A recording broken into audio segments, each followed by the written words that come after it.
We are some gassy boys this morning. Like, I'm in the process of like backing out of the thing and just rip one. He's like, "Ooh, you're gassy," and I'm like, "Yeah, it was the chickpeas last night." And he goes, "Ah," as he's locking the door.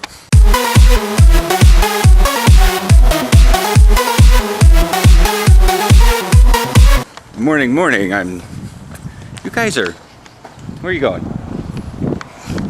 Guess they were making too much noise on the other tree. They just started like trying to climb one of the other trees. I don't know if you guys saw any of that, because I was like, "Hey, let's look at the squirrel." Sun in my eye. Yeah.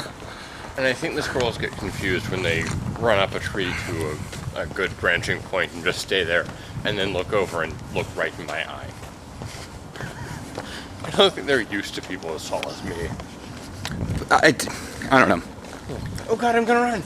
God, he's still there. I'm quasi-dressed decently, actually, because I have like, black sleeves on and black shorts, and the accents of this hoodie are actually black, so it works well. But it's like, you're wearing a long sleeve hoodie and shorts, and it's 40 degrees outside. It was a struggle to be able to wear a shirt. Yeah, I know. I was putting my shoes on, and I had to stop myself in the middle of tying my shoes and be like, "Go put a shirt on. Go put a shirt on. Go put a shirt on." If y'all watch this, for long enough, apparently it's gonna happen. This summer I'm gonna be dropping Aaron off. If it's like 65 degrees in the morning, I'm just gonna be walking up to the platform shirtless, unless it's raining. And then unless it's a warm summer rain. So the whole thing on GMA this morning, not the whole thing, but the big thing that was really irking me was the little girl got sent home. Or she didn't get sent home. Her Oreos in her lunch got sent home. As in prohibited from eating part of her lunch. She was prohibited from eating part of her lunch. And she got sent home with a note that sounded scornful, but the school district was not intending. And I understand the note is not standard practice. It's not standard practice, but it also sounded scornful. Yeah. In the way it was. And I know that some people don't mean very much scorn when they say things. They just, I guess there's the term resting bitch face, but some people just have resting bitch voice. And so I was like, okay, the school, and it's a private school. And that's the hook that people aren't getting. And I feel, and I know I've convinced you of it, it makes sense. Yeah. And we've got these. And I understand people should not be like discriminated against for LGBT, but if it is a completely privately funded school, they get to pretty much make their own rules. But that's a catch on it. Yeah, it was a private school. The funding for that particular family came from the public school district, which they do frequently in that area. Yes, I'm. Which means. The thing is I'm saying, when things get into the private sector, whether it be a school or a college or even a semi-privately funded or school like this little girl had, things get really weird as to what can be allowed for what. Anyways, back to the original topic though, because this happens in public schools, full-blown public schools. I've heard this happen locally even, and I gotta agree. I'm just like, okay. So you want to set down a healthy standard, don't have your, don't bring Oreos again. Mom can be like, okay, I won't pack Oreos again, but at least let her eat them. The one time I make a mistake. Kids are growing. And one pack of Oreos, okay, fine. She can have Oreos at home. That's her discretion. That's a parent's discretion. But in school, sure, okay. Well, I mean, she was 6, right? What is she going to eat? 3 Oreos? Yeah. It's not gonna kill her. I've read the ingredients on Oreos. They're horribly packed full of sugar, but there ain't anything bad in them. They're just really packed full of sugar. And I guarantee you she was going out and she was going outside and running that sugar off. Oh yeah. I've actually gotten a couple Facebook messages this morning from various people, and I keep thinking that Mark's gonna be getting back to me, or us, the defense, about when we're gonna have a meeting today, and so far nothing. Pay your rent online. I know, I can't yet.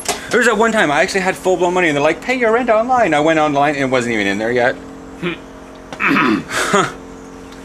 I'm just like, well, because they don't put it in until the 1st. And I wanted to, and it was a weird weekend, and we got it on like the 30th of a 31-day month or something like that. We got it the day before the end of the month, and I was like, oh, I'll just pay it now. Oh, I can't. Oh, I'll just pay it tomorrow. Oh, I can't. Oh, okay, cool. Yeah. No, it was, I was gonna say it was last May because Memorial Day and a Sunday. I don't know. Makes sense. But yeah, we're getting to that point where schools are wanting to decide what the kids do at home. Yeah, I've started to see that, but there's a lot of people, there's a lot of parents fighting back that, and it's there's a decent front happening there. It hasn't.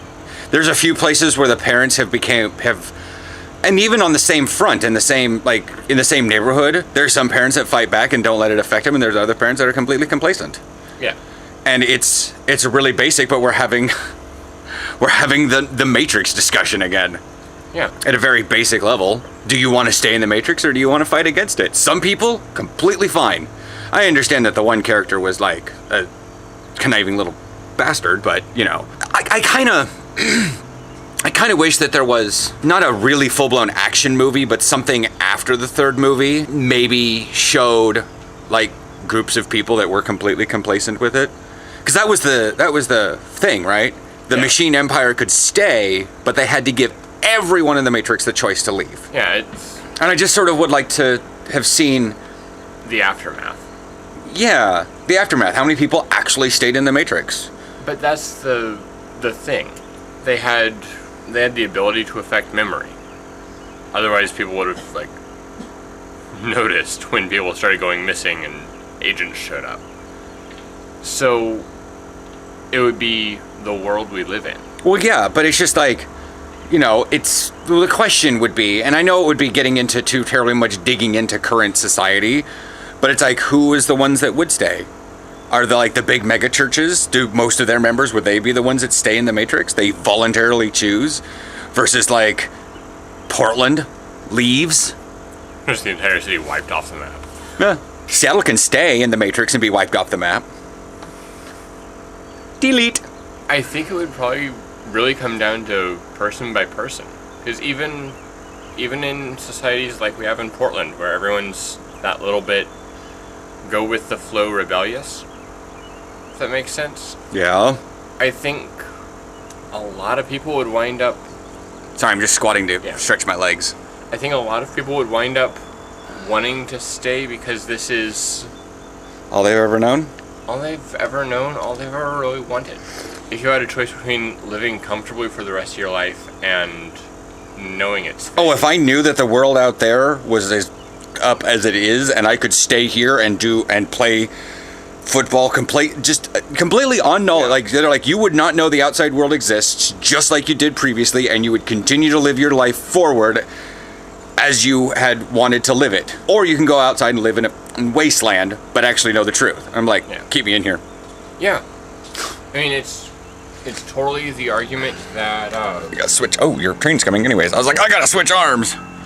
But it's totally the argument that what's-his-name makes in the first movie. It's the ignorance thing. Yeah. That's what I was talking about. He was actually a conniving little bastard, but yeah, he does make... It's over the steak. Yeah. Yeah. I'm trying to remember the character's initial name, but I know it is... Cypher.